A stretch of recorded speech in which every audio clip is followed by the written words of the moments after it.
Bonjour, aujourd'hui nous allons parler du deuil.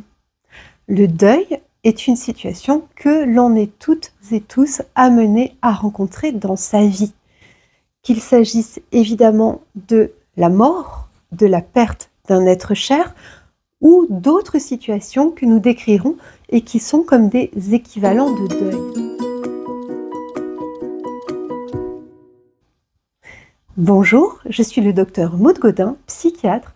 Bienvenue sur la chaîne Psychiatrie à votre écoute. Un deuil va être caractérisé par la perte de quelqu'un, dans le cas d'un décès, ou de quelque chose, d'une situation, d'une relation, dans les autres cas. Quoi qu'il en soit, cela va obliger la personne à réorganiser sa façon de vie en ayant perdu quelque chose. Il est important de comprendre que même si la situation de rupture a été initiée par vous, elle peut malgré tout s'accompagner d'une phase de deuil. Si par exemple il s'agit d'une rupture sentimentale dont vous êtes à l'initiative ou d'un changement de travail dont vous êtes à l'initiative, malgré tout, il se peut que vous viviez un deuil car si, je ne sais pas, il s'agit d'un conjoint de longue date ou d'une personne qui était très importante pour vous, ou du père ou de la mère de vos enfants, malgré tout, il y a eu toute une construction avec cette personne, vous avez vécu tout un tas de choses, on peut espérer que la relation a aussi été heureuse, et donc c'est tout ça auquel il faut dire au revoir d'une certaine façon.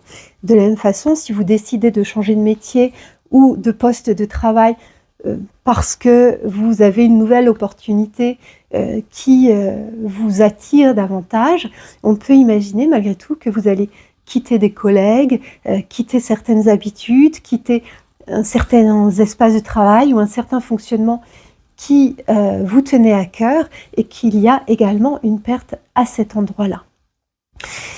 Qu'est-ce qui peut constituer un deuil qui soit autre que le décès de quelqu'un? Donc ça va être possiblement une rupture sentimentale, mais également un changement dans votre état de santé. Je vous donne un exemple énorme, hein, ça peut être moindre, mais si vous avez un accident et que vous vous retrouvez en chaise roulante, vous n'êtes pas décédé, mais il va falloir faire évidemment le deuil de tout un tas de capacités que vous n'avez plus dorénavant. Ce peut être également la perte d'un emploi, la perte d'un statut social, mais ce peut être aussi typiquement un changement d'organisation. Si par exemple vous êtes adolescent et que vous passez votre bac et que vous quittez la maison pour devenir étudiant, eh bien ce départ de la maison, quelque part, peut s'accompagner d'une forme de sensation de deuil, car effectivement c'est un cap que vous passez dans votre vie et qui a priori fait que ce que vous aviez vécu jusqu'alors ne sera plus. Et de la même façon, en tant que parent, quand l'enfant quitte le domicile, il n'est pas rare qu'il y ait comme un vécu de deuil parce que cette vie familiale se transforme et les relations ne seront plus jamais les mêmes. Je reviens à la situation dans laquelle on parle plus communément de deuil, qui est le décès de quelqu'un. Qu'est-ce qui va faire qu'un deuil va être plus ou moins facile ou plus ou moins difficile à faire?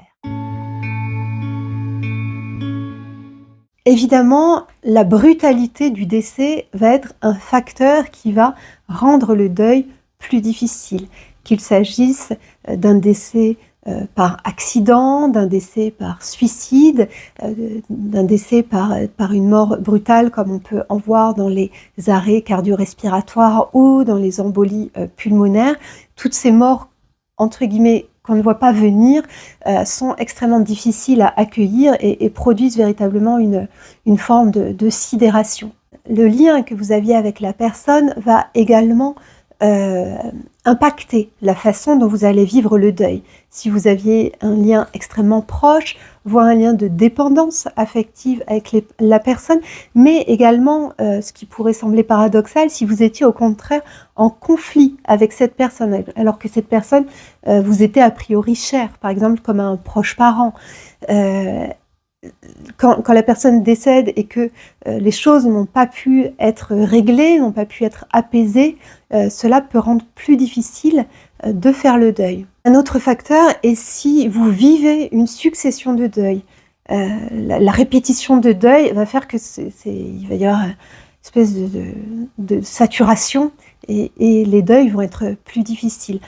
Évidemment, si le décès concerne un enfant, à plus forte raison votre enfant ou une personne en jeune âge, souvent le deuil est également plus compliqué. Certaines personnes vont être plus fragiles que d'autres face au deuil. Il s'agit des enfants et des personnes âgées. Si vous avez un trouble psychiatrique, si également la personne est dans un isolement social et s'il y a une part de culpabilité en lien avec les circonstances du décès, cela peut également rendre le deuil plus difficile.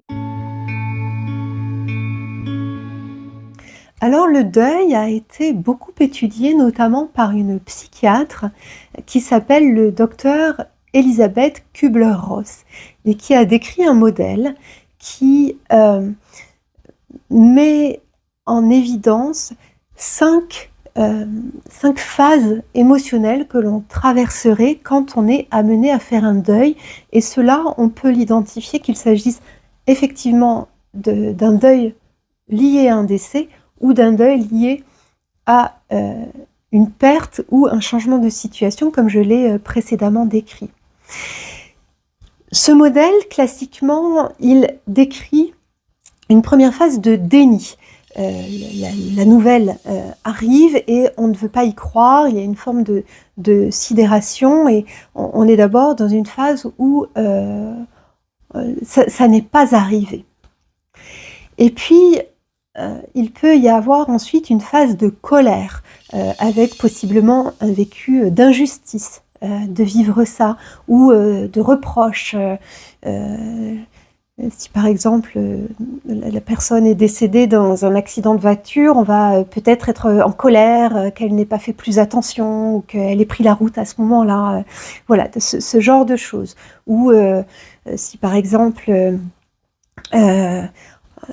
on vient d'annoncer à une personne un cancer du poumon et qu'elle fume depuis des années, elle va peut-être être en colère que ça lui arrive à elle alors qu'il y a des millions de personnes qui fument. Voilà, la phase de colère, ça peut être ce genre de choses. Ensuite est décrite une phase de négociation, c'est-à-dire une espèce de marchandage, souvent avec un peu une pensée magique, comme si je reprends l'exemple précédemment cité, non mais je vous jure, je ne toucherai plus à une cigarette, mais guérissez-moi. Ou ce genre de choses. On essaye de négocier avec le pronostic, de négocier avec l'issue, ou pour une personne qui serait déjà décédée, ça peut être quelque chose du style je vous promets, je ferai que des bonnes choses dans ma vie, mais faites qu'il n'y ait plus personne que j'aime qui décède, des choses comme ça. Ensuite vient une phase de dépression, c'est-à-dire une phase d'effondrement, de tristesse, de